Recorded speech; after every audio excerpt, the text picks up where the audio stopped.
Oi pessoal, bem-vindos a mais um vídeo e hoje vamos responder algumas questões do Enem, especialmente questões de filosofia, né, que tratamos aqui no canal. E são de diversos Enem, né, 2012, 14, 16, desde a filosofia antiga até a filosofia contemporânea, né, com a Platão, Aristóteles, até os mais contemporâneos, né, Schopenhauer, Bauman, e por aí vai. Vamos começar. Deixa eu ver se está gravando. Está. E vamos lá. Primeira questão do Enem 2012. Texto 1. Anaximenes de Mileto disse que o ar é o elemento originário de tudo. O que existe, existiu e existirá, e que outras coisas provêm de sua descendência. Quando o ar se dilata, transforma-se em fogo, ao passo que os ventos são ar condensado, as nuvens formam-se a partir do ar, por filtragem e ainda mais condensadas, transformam-se em água. A água, quando mais condensada, transforma-se em terra e, quando condensada ao máximo possível, transforma-se em pedras. O texto 2 agora. Basílio Magno, filósofo medieval, escreveu: Deus, como Criador de todas as coisas, está no princípio do mundo e dos tempos. Quão parcas de conteúdo se nos apresentam em face desta concepção, as especulações contraditórias dos filósofos para os quais o mundo se origina, ou de algum dos quatro elementos, como ensinam os jônios, ou dos átomos, como julga Demócrito. Na verdade, dão a impressão de quererem ancorar o mundo numa teia de aranha. Filósofos dos diversos tempos históricos desenvolveram teses para explicar a origem do universo, a partir de uma explicação racional. As teses de Anaximenes, um filósofo grego antigo, e de Basílio, um filósofo medieval, têm em comum na sua fundamentação teorias que eram baseadas na ciência da natureza, refutavam as teorias de filósofos da religião, tinham origem nos mitos das civilizações antigas, postulavam um princípio originário para o mundo, defendiam que Deus é o princípio de todas as coisas. Bom, a pergunta é as teses de Anaximanes e de Basílio, que a gente viu aqui, o que eles têm em comum? É baseado na ciência da natureza? Não, porque o texto 2 não está baseado nisso. Refutava as teorias de filósofos da religião. Né? Os filósofos no texto tem um filósofo medieval religioso, né? Então não é. Tinha uma origem nos mitos das civilizações antigas, não. Defendiam que Deus é o princípio de todas as coisas? Basílio sim, mas o Anaximenes e outros filósofos antigos pensavam que a origem, o princípio de todas as coisas eram por outras coisas, e não Deus especificamente. Então a questão correta é a letra D, postulavam um princípio originário para o mundo. Aí a pergunta até fala, desenvolveram teses para explicar a origem do universo, ou seja, o princípio originário de tudo, né? O que criou o universo, o que criou o que temos hoje. Né? Então, com Anaximenes, ele diz que o ar ele criou a água, criou o fogo, criou a pedra, criou a terra. Então, o ar, para Anaximenes, é o elemento originário de tudo, ok? Para Pitágoras eram os números, entendeu? E para outros filósofos eram outras coisas, o elemento originário. Para Basílio, que era um filósofo medieval, religioso, né? Era Deus, e como Agostinho pensava também. Então, o que tem em comum nesses textos é que os dois estavam tentando descobrir qual era a origem do universo, né? O princípio originário de tudo. Então, a letra correta é letra D. Vamos para a próxima de Enem 2017. Uma conversação de tal natureza transforma o ouvinte, o contato de Sócrates paralisa e embaraça, leva a refletir sobre si mesmo, a imprimir à atenção uma direção em comum. Os temperamentais, como Alcibiades, sabem que encontrarão junto dele todo o bem de que são capazes, mas fogem porque receiam essas influências poderosas que os levam a se censurarem. Sobretudo esses jovens, muito quase crianças, que ele tenta imprimir sua orientação. O texto evidencia características do modo de vida socrático, que se baseava na contemplação da tradição mítica, sustentação do método dialético, relativização do saber verdadeiro, valorização da argumentação retórica e investigação dos fundamentos da natureza. Bom, o texto ele fala sobre Sócrates, né, como ele percebeu o que estava acontecendo ao redor e em relação à busca do conhecimento. Quem viu o vídeo anterior já sabe, né? O Enem desse ano, de novembro, caiu novamente sobre Sócrates, né? Então, em 2017 caiu a mesma resposta, dizendo assim, né? Que a letra B é a correta, sustentação do método dialético. E quem viu o meu vídeo anterior caiu, né, agora no Enem, nesse último Enem, sobre o método dialético. Então, os filósofos antigos, eles sempre caem, todo ano sempre caem. Então, é uma matéria que a gente não pode deixar de passar, são os filósofos da antiguidade, né? Bom, Sócrates, ele foi um defensor da ignorância. Como assim, né? Como se fosse o princípio básico para o conhecimento. Ele tem uma frase muito importante, né? Que é só sei que nada sei. Então, ele não julga saber, tipo, eu sei de tudo. Ele não pensa assim, ele construiu esse método, que é chamado de método dialético, que é basicamente as falsas certezas e os preconceitos. Ele dizia que era para ser abandonado e que a gente assumisse a nossa ignorância, que não podemos saber de tudo, que estamos sempre querendo saber de tudo à frente das outras pessoas. Mas, como eu falei, né, isso não é...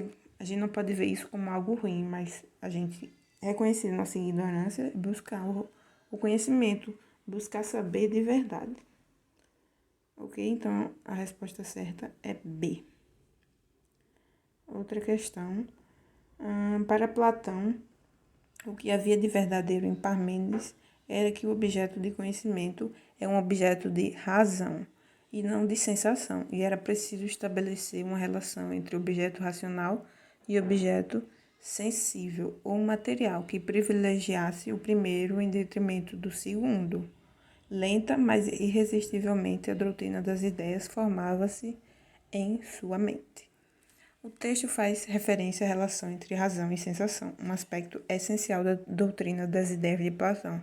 De acordo com o texto, como Platão se situa diante dessa relação, estabelecendo um abismo intransponível entre as duas, privilegiando os sentidos e subordinando o conhecimento a eles, atendendo-se à posição de Parmênides de que razão e sensação são inseparáveis, afirmando que razão é capaz de gerar conhecimento, mas a sensação não, rejeitando a posição de Parmênides de que a sensação é superior à razão.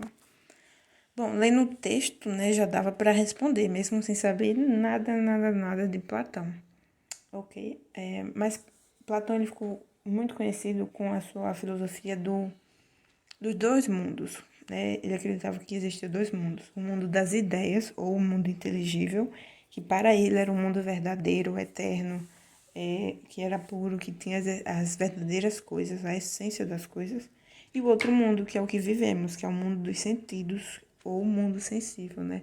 Que é o mundo do erro, do engano, onde aqui é apenas cópias do mundo das ideias, que para ele seria o mundo perfeito. Ok? Então, e esse mundo das ideias, ele dizia que a razão é a única capaz de gerar um conhecimento verdadeiro, enquanto os sentidos conduzem ao erro e à mera opinião, porque os sentidos estão onde? No mundo sensível, que ele dizia que era o mundo do erro, e a razão no mundo das ideias, o mundo intelecto. Então, a questão correta é a letra D, afirmando que a razão, que está no mundo das ideias, é capaz de gerar conhecimento, o conhecimento verdadeiro. Mas a sensação não, que é onde a gente vive, no mundo dos sentidos, o mundo sensível. Ok? Então, Platão, então já vimos Platão, Sócrates e Anaximenes. Vamos andando. Texto de Aristóteles, Ética Nicômaco, seu livro, né? Se, pois, para as coisas que fazemos existe um fim que desejamos por ele mesmo e tudo mais é desejado no interesse desse fim, evidentemente tal fim será o bem ou antes o sumo bem. mas não terá o conhecimento grande influência sobre essa vida? Se assim é, esforcemos-nos por determinar, ainda que em linhas gerais apenas o que seja ele e de qual das ciências ou faculdades constitui o objeto. Ninguém duvidará de que o seu estudo pertence à arte mais prestigiosa e que mais verdadeiramente se pode que devem ser estudadas no Estado. Quais são as que cada cidadão deve aprender e até que ponto e vemos que até as faculdades tidas em maior apreço, como a estratégia, a economia e a retórica, estão sujeitas a ela. Ora, como a política utiliza as demais ciências e, por outro lado, legisla sobre o que devemos e o que não devemos fazer. A finalidade dessa ciência deve abranger as duas outras, de modo que essa finalidade seria o bem humano. Para Aristóteles, a relação entre o sumo bem e a organização da polis pressupõe que, vamos lá, o bem dos indivíduos consiste em cada um perseguir seus interesses. O sumo bem é dado pela fé de que os deuses são os portadores da verdade. A política é a ciência que precede todas as demais na organização da cidade. A educação visa formar a consciência de cada pessoa para agir corretamente. A democracia protege as atividades políticas necessárias para o bem comum. Um texto longo, mas a última parte revela algo para a gente, que a gente pode até chegar na resposta, né? Ele diz, a política utiliza as demais ciências e legisla sobre o que devemos e o que não devemos fazer. E a finalidade deve abranger as duas outras, de modo que essa finalidade será o bem humano. Ou seja, aí a pergunta diz, a relação entre o sumo bem e a organização da polis pressupõe que. Então, era mais uma outra questão interpretativa, né? O final nos leva à resposta, que é a letra C. A política é a ciência que precede todas as demais na organização da cidade, ou seja, para chegar ao bem humano, ao bem comum e organizar a polis. Pensando sobre Aristóteles, ele acreditava que o homem seria o quê? Um animal político. Ou seja, ele vive em comunidade e ele participa daquilo. E é basicamente o conceito, né, da política. A política é a ciência que precede todas as demais na organização da cidade. Quando ele diz isso, é que ela garante a realização da natureza humana nas relações existentes na poli e a organização de todos em direção à felicidade. Ok? Então, a resposta certa é a letra C. Vamos para do Enem 2019. De fato, não é porque o homem pode usar a vontade livre para pecar que se deve supor que Deus a concedeu para isso. Há, portanto, uma razão pela qual Deus ao homem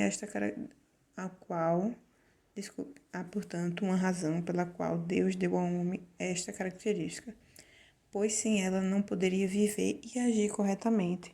Pode-se compreender, então, que ela foi concedida ao homem para esse fim, considerando-se que um homem a usa para pecar. Recairão sobre ele as punições divinas. Ora, isso seria injusto se a vontade livre tivesse sido dada ao homem, não apenas para agir corretamente, mas também para pecar. Na verdade, por que deveria ser punido aquele que usasse sua vontade para o fim para o qual ela lhe foi dada? Nesse texto, o filósofo cristão Agostinho de Hipona sustenta-se que a punição divina tem como fundamento o quê? Desvio da postura celibatária, insuficiência da autonomia moral, afastamento das ações de desapego, distanciamento das práticas de sacrifício ou a violação dos preceitos do Velho Testamento. Bom, vamos lá.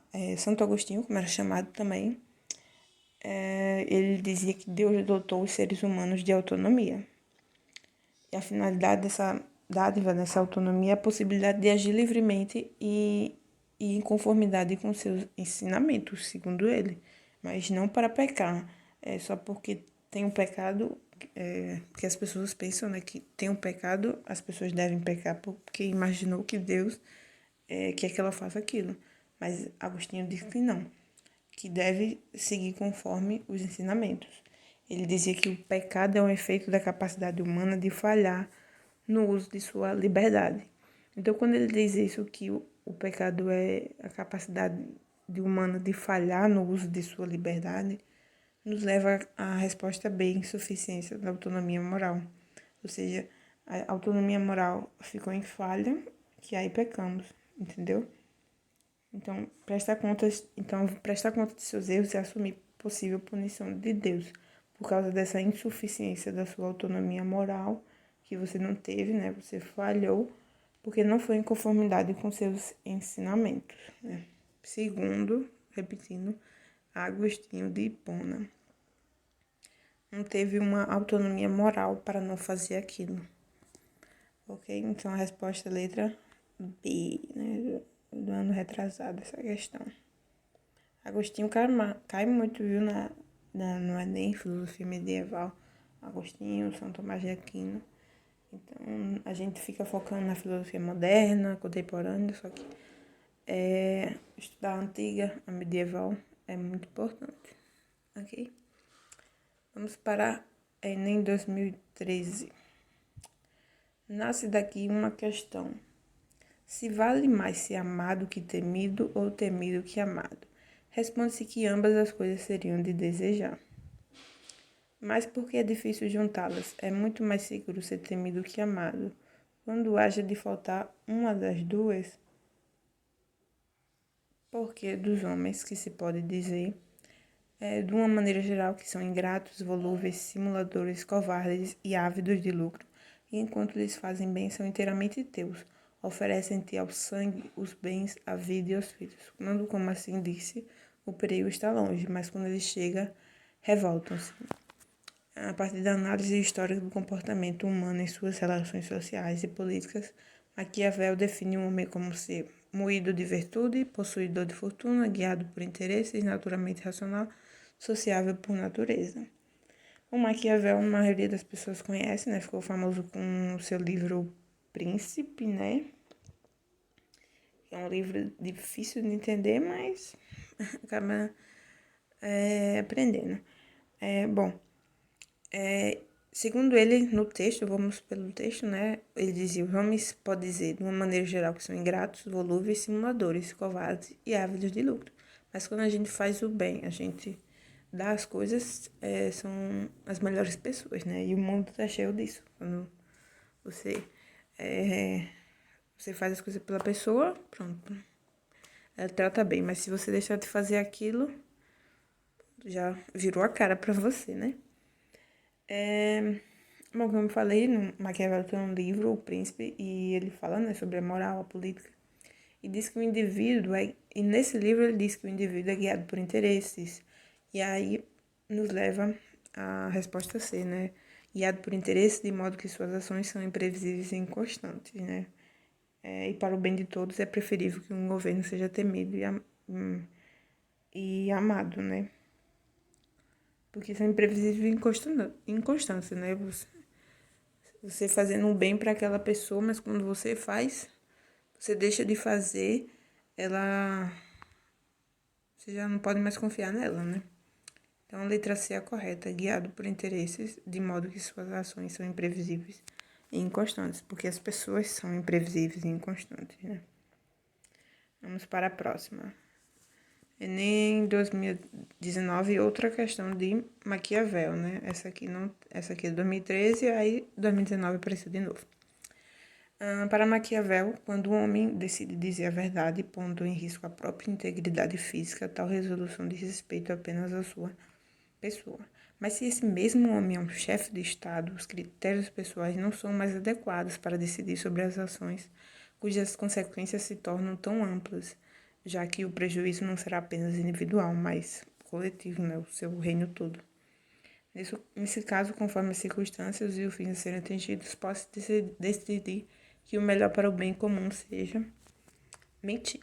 O texto aponta uma inovação na teoria política na época moderna, expressa na distinção entre idealidade e efetividade, nulidade e preservabilidade da liberdade, legalidade e legitimidade do governante, verificabilidade e possibilidade da verdade ou objetividade e subjetividade do conhecimento.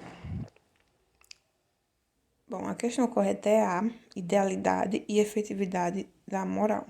Idealidade, eu diria que as primeiras frases do texto e a última seria a efetividade da moral. A idealidade da moral aplicada aos indivíduos comuns não pode ser aplicada à lógica do governo. Como ele disse, né? Se for pro bem do povo, melhor mentir. Segundo Maquiavel, o que eu falo aqui é apenas os filósofos, não a minha opinião, tá, gente? E a responsabilidade do príncipe é como a governante, sendo assim está ligada à efetividade de suas ações, ainda que contraria a moral ideal. Então, a pessoa diz a verdade, ela está nessa sua questão de idealidade, as primeiras partes do texto. Mas a efetividade da moral vai ser pelo bem da realeza, do povo, ok? Então, a letra correta é A. Vamos para a próxima questão de Descartes e Hume. Vamos lá. Boa questão essa. Entramos na filosofia moderna, né? E essa questão foi de 2012. Né? Experimentei algumas vezes que os sentidos eram enganosos e é de prudência nunca se fiar inteiramente em quem já nos enganou uma vez. Muito bem, Descartes falou bem. E a gente já sabe, né? A outra questão que Descartes pregava muito a questão da razão para a busca do conhecimento. Hume, a gente já viu alguns vídeos dele, né? Uma questão esse ano, em janeiro, o penúltimo Enem, né? 2020, caiu Hume. Se você soubesse a filosofia dele, respondia a questão. Vamos ler. Sempre que alimentarmos alguma suspeita de que uma ideia esteja sempre sendo empregada sem nenhum significado, precisaremos apenas negar. De que impressão deveria esta suposta ideia? E se for impossível atribuir-lhe qualquer impressão sensorial, isso servirá para confirmar nossa suspeita. Bom, Descartes, ele, como eu falei, foca na razão. Hume, com essa questão da impressão sensorial, de que impressão deriva esta suposta ideia, ele era um empirista, ou seja, ele acreditava que a busca do conhecimento vinha a partir dos sentidos, o que a gente via, o que a gente comia, o que a gente ouvia, ok? E não pela razão. Nos textos, ambos os autores se posicionam sobre a natureza do conhecimento humano, ok? A comparação dos excetos permite assumir que Descartes e Hume defendem os sentidos como critério originário para considerar um conhecimento legítimo. Defendem os sentidos, só Hume, Descartes não. Entendem que é desnecessário suspeitar do significado de uma ideia na reflexão filosófica e crítica? Não fala sobre isso. São legítimos representantes do criticismo quanto à gênese do conhecimento? Isso aí é com Kant, né? Concordam que conhecimento humano é impossível em relação às ideias e aos sentidos, né? Na verdade, eles concordam, né? Na verdade, eles concordam. Deixa eu ler novamente. Concordam que conhecimento humano é impossível em relação a. Não, eles. Não é impossível. Atribuem diferentes lugares ao papel dos sentidos no processo de obtenção do conhecimento? Sim. Em relação ao papel dos sentidos, Hume concorda que a busca do conhecimento é pelos sentidos, mas Descartes não. Ele diz que a busca do conhecimento se dá pela razão. É algo inato, já nascemos com aquilo. Então, a letra correta é essa questão, né? O grande falatório da filosofia moderna é essa rivalidade entre o empirismo e o racionalismo, né, que gerou muito conteúdo, muitos filósofos surgiram a partir disso, né, a gente tem Locke falando sobre isso, do racionalismo não, desculpa, do empirismo, outros racionalistas também, como Spinoza, ok?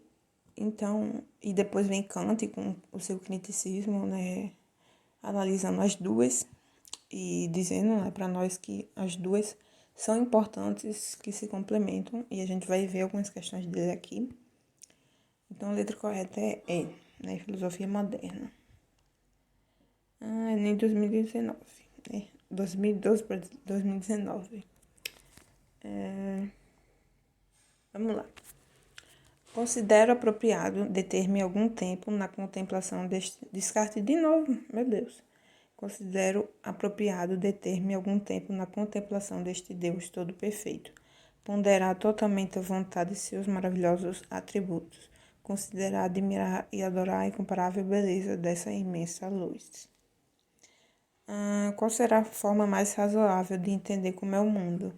Existirá alguma boa razão para acreditar que o mundo foi criado por uma divindade toda-poderosa? Não podemos dizer que a crença em Deus é apenas uma questão de fé. Os textos abordam um questionamento da construção da modernidade que define um modelo centrado na razão humana, baseado na explicação mitológica, fundamentado na ordenação imanentista, focado na legitimação contratualista, configurado na percepção etnocêntrica. Bom, vamos lá.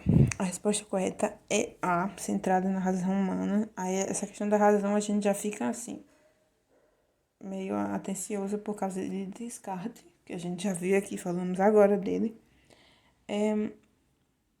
Mas falando, né, um pouco assim o contexto, a Idade Moderna, ela é marcada por uma viragem centrada na razão, como eu falei, né? Tinha pessoas que acreditavam na razão ou nos sentidos.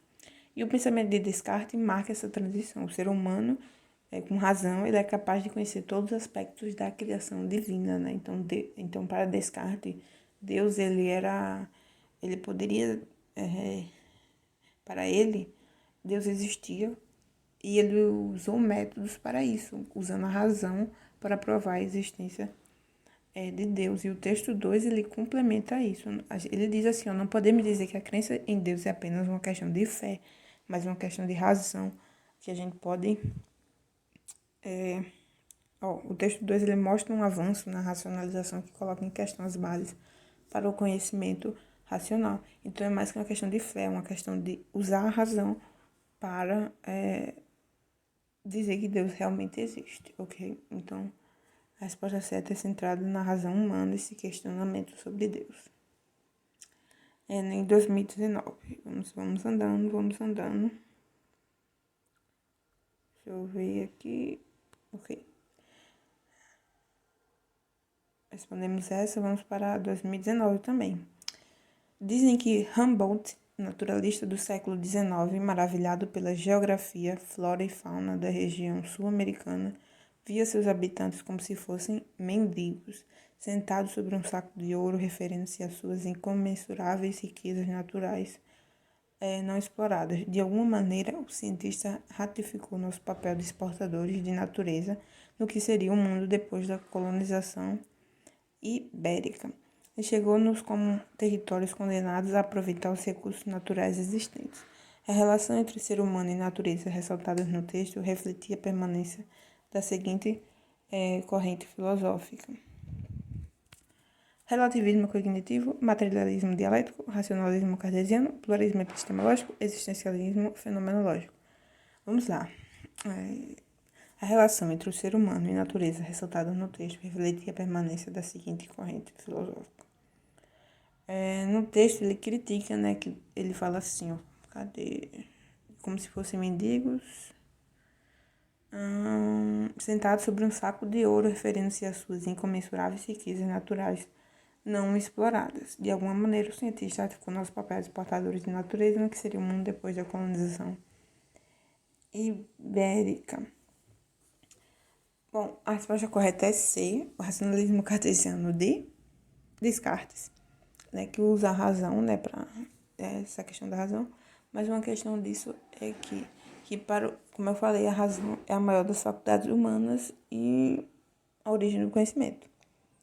Então, o pensamento desse Humboldt, ele relaciona a natureza a um saco de ouro, demonstra uma concepção da natureza a partir do seu aspecto como um produto a ser explorado e comercializado. A visão da natureza como um meio para a obtenção da riqueza é uma marca da concepção cartesiana de domínio e exploração da natureza pelos seres humanos, né? Então, essa visão que a natureza é um meio de obter riqueza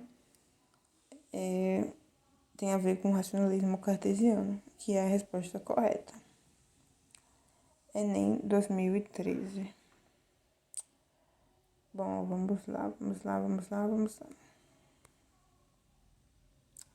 Para que não haja abuso, é preciso organizar as coisas de maneira que o poder seja contido pelo poder.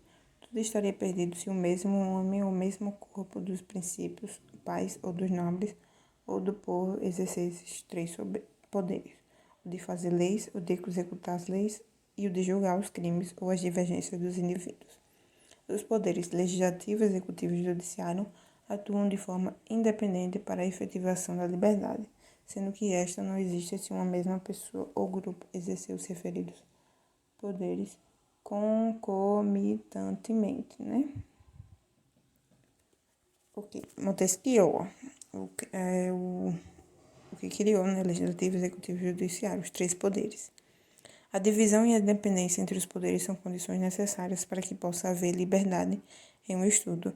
Isso pode ocorrer apenas sob um modelo político em que haja o exercício de tutela sobre atividades jurídicas e políticas, a consagração do poder político pelas autoridades religiosas, a concentração do poder nas mãos de elites técnicos científicos, não.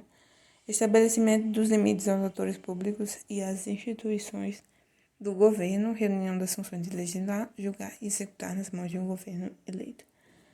A resposta correta, gente, é a letra D. Estabelecimento de limites aos atores políticos, ou seja, o legislativo, executivo e judiciário.